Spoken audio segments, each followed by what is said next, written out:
सुजाता देवी अपने 2 बहू बेटे और पोता पोती के साथ हंसी खुशी घर में रह रही थीं।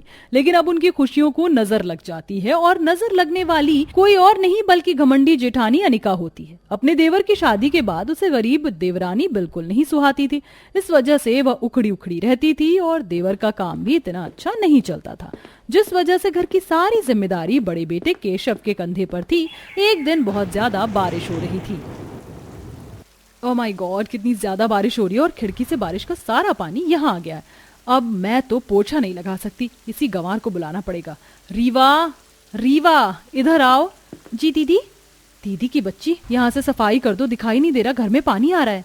जी दीदी, मैं अभी साफ कर देती हूँ। ऐसा कहकर अनिका अपने कमरे में चली जाती है, जहाँ रीवा की बेटी राधिका उसके मेकअप के सामान को छू रही थी। राधिका के चांटा मार देती है। नालायक, तेरी हिम्मत कैसे हुई मेरे कमरे में आकर मेरी कीमती मेकअप का सामान छूने की? पता भी है तुझे ये सब कितने का आता है? 5,000 का एक सामान होता है मेरा। चल निकल यहाँ से बाहर। अगर ज्यादा ही मेकअप पोतना है तो अपनी गरीब माँ से मांग। तेरा बाप 1 रुपए देकर राजी नहीं है इस घर में। ताई जी आप ऐसे डांट क्यों रही हो मुझे? और मम्मी पापा को कुछ मत बोलो, वो बहुत अच्छे हैं। जुबान लगाएगी मुझसे? अगर इतने ही अच्छे हैं तो उनके पास रहे, यहाँ पर नहीं। रीवा, रीवा जरा अपनी बेटी को देख, मेरा कितना नुकसान कर रही है। आवाज सुन सास और रीवा आ जाते हैं। क्या हुआ बहू, इतनी छोटी सी बच्ची पर चिल्ला क्यों रही है? ये कोई छोटी बच्ची नहीं है, देख लीजिए कैसे मेरा मेकअप का सामान बिगाड़ रही है। अपनी माँ का मेकअप का सामान लगा, पर इसकी माँ पर तो पैसे ही नहीं है। राधिका, तुझे ऐसे नहीं करना चाहिए था। सॉरी बोल ताई जी को, दीदी से माफ कर दीजिए, इसे पता नहीं था। तभी सब लोग अपने अपने काम में लग जाते हैं। अनिका अपने बेटे के लिए ऑनलाइन खाना मंगवा देती है, जिससे वह बहुत शौक से खाता है। उसे देख गरीब देवरानी की बेटी भी अपनी माँ से वही खाने की जिद करती है। माँ मुझे भी वही बर्गर खाना है जो चिक्कू भैया खा रहे हैं, मेरे लिए भी ले आओ ना। बेटा, पापा पर इतने पैसे नहीं होते कि वो इतना महंगा बाहर का खाना मंगवा सके। तुझे पता है पापा मामूली सी गार्ड की नौकरी करते हैं, जिसमें ज्यादा पैसे नहीं है। मुझे बर्गर खाना है। राधिका, मुझे परेशान मत कर वरना मैं तुझे। हाँ आप भी मार लो।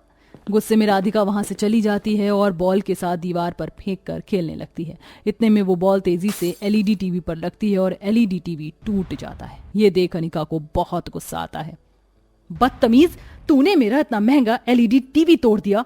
तेरे माँ बाप से 2 साल में भी इतना पैसा नहीं भरा जाएगा जितने का ये आया है। बस बहुत हो गया, अब तुम गरीब लोग इस घर में नहीं रह सकते। बहू, ये तो क्या बोल रही है छोटी सी बच्ची से, और ये घर वाली बात क्यों कर रही है? अच्छा हुआ माँ जी आप आ गई। ये मत भूलिए कि ये घर मेरे पति के नाम पर आपने ही करवाया है और इस हिसाब से इस घर की मैं मालकिन हूँ। दूसरी बात, इस घर का सारा खर्चा मेरा पति उठाता है, ना कि वो देवर। बेहतर होगा ये लोग इस घर से निकल जाएं, क्योंकि मैं यहाँ इन्हें बिल्कुल नहीं रहने दूंगी। दीदी प्लीज, छोटी सी बात के लिए आप हमें घर से मत निकालिए। इतनी बरसात में हम कहाँ जाएंगे और उनकी ढंग की नौकरी भी तो नहीं है। ऐसा मत कीजिए दीदी, मैं आपके आगे हाथ जोड़ रही हूँ। तुम गरीब लोगों को इस घर में मैं और नहीं रहने दे सकती। अपना खुद कमाओ और खाओ, यहाँ रहोगे तो मेरा ही नुकसान होगा। और माँ जी, आपको इतना ही लगाव है तो जाइए आप भी इनके साथ रहिए। मेरे घर में रहने की कोई जरूरत नहीं है, क्योंकि मैं आपकी फरमाइश पूरी नहीं करूंगी। बहू ऐसा मत कर, मैंने सोचा था मोहन के नाम पर भी घर का आधा हिस्सा लिखवा दूंगी, पर मेरे दिमाग से निकल गया। लेकिन इस बात का तू फायदा मत उठा। उठाऊंगी माँ जी, उठाऊंगी। आखिर मैं इस घर की बड़ी बहू हूँ। अब आप सब इस घर से निकल जाइए। Get lost. सामने की झोपड़ी में रहिए, आखिर वो भी तो आपके हाथ से बनाई हुई है। सॉरी मम्मी, मेरी वजह से ऐसा हो गया। बेटा खुद को दोष मत दे। माँ जी चलिए हम वहां चलते हैं। फिर तीनों अपना घर से थोड़ा बहुत सामान उठाकर सामने की झोपड़ी में जाकर रहते हैं, जहां पहले से ही बहुत पानी था। मम्मी यहाँ पर हम कैसे रहेंगे? लगता है ये घर टूट रहा है। देखना यहाँ से पानी आ रहा है। मुझे माफ कर दे बहू, मैं तेरी गुनाहगार हूँ। कोई बात नहीं माँ जी और राधिका बेटा, अब जो भी है यही हमारा घर है, यहाँ रहना पड़ेगा।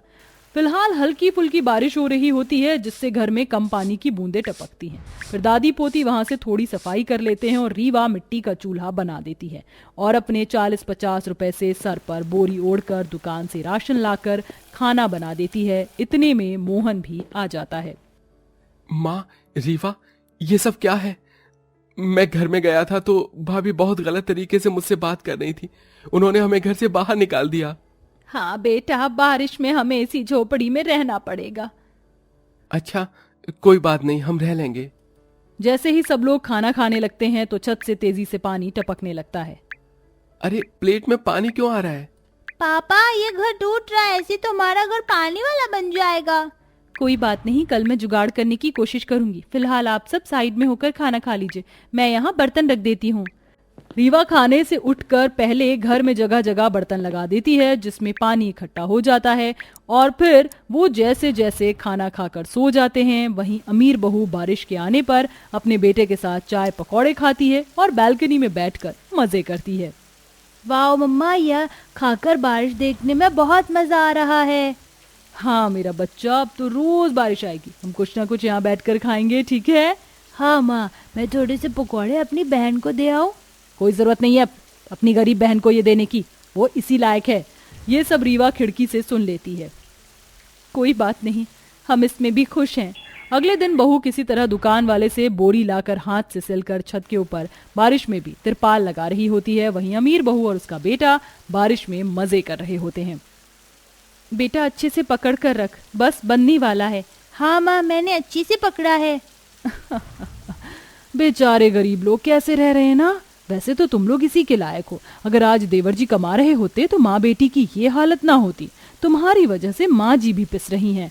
हाँ दीदी, शायद आप सही कह रही हैं, पर आपकी भी तो गलती है ना। लेकिन हमारी चिंता मत कीजिए, हम रह लेंगे। जैसे जैसे रीवा तिरपाल लगाकर झोपड़ी ढक देती है, उस रात वो झमाझम बारिश होने पर भी आराम से सोते हैं। घर में कोई पानी नहीं टपकता, लेकिन अगले दिन ऐसी आंधी चलती है कि वो तिरपाल हवा में उड़ जाता है और उनके घर में छप्पर से पानी भर जाता है, जिस वजह से उन्हें बर्तन लेकर घर से पानी निकालना पड़ता है। हे भगवान, मेरी वजह से घर में क्या क्या दिक्कतें आ रही हैं। माँ मुझे माफ कर दो, आपको भी हमारे साथ इतना परेशान होना पड़ रहा है। बेटा ऐसा कुछ मत सोच, दुख के दिन आते हैं तो ऐसे ही आते हैं, इसमें तेरी कोई गलती नहीं है। तभी केशव अपने बेटे को रिमोट कंट्रोल एयरप्लेन देता है जिसे वह बारिश में चला रहा होता है और अनिका ताली बजाती है। वाह, शाबाश मेरे बेटे, ऐसे ही कर। थैंक यू पापा, आप मेरे लिए ये लेकर आए।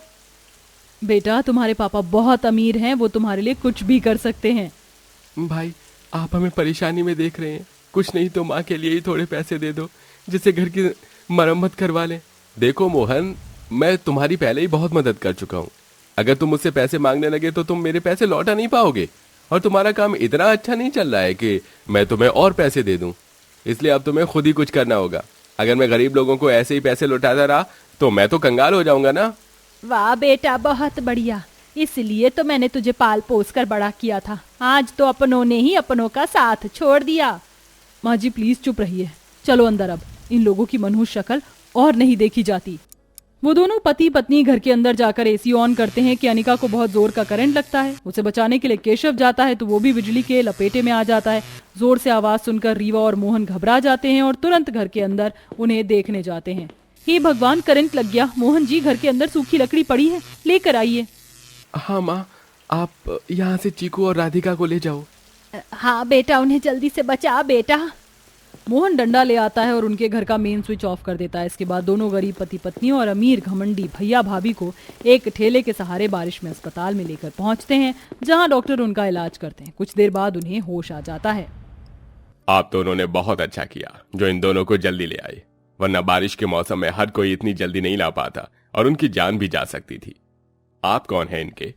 डॉक्टर, ये मेरे देवर और देवरानी हैं जो हमें यहाँ तक लेकर आए। देवरानी जी, मेरा चीकू कहाँ है? दीदी वो माँ जी के पास है, आप चिंता मत कीजिए।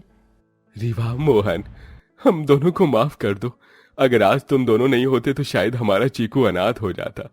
भाई होकर मैं भी पैसों के लालच में अंधा हो गया था जो तुम्हारे साथ ऐसा बर्ताव कर बैठा। कोई बात नहीं भैया, हम दिल से माफी मांग रहे हैं, हमें माफ कर दीजिए। हम लोगों ने तो आपको अपना मानने से मना कर दिया, इसके बावजूद भी आपने हम दोनों की जान बचाई। मैं हाथ जोड़कर आप लोगों को आपके घर में वापस बुला रही हूँ, प्लीज आ जाइए वरना हमें चैन नहीं मिलेगा। दीदी सारी बात भूल जाइए, हमने आपको माफ कर दिया। दोनों अमीर पति पत्नी को अपनी गलती का एहसास होता है। ठीक होने के बाद केशव अपने छोटे भाई को अपनी कंपनी में काम पर लगवा देता है, जिससे उसके हालात भी सुधर जाते हैं और सब अमीर गरीब की रेखा को मिटाकर एक साथ खुशी खुशी रहने लगते हैं।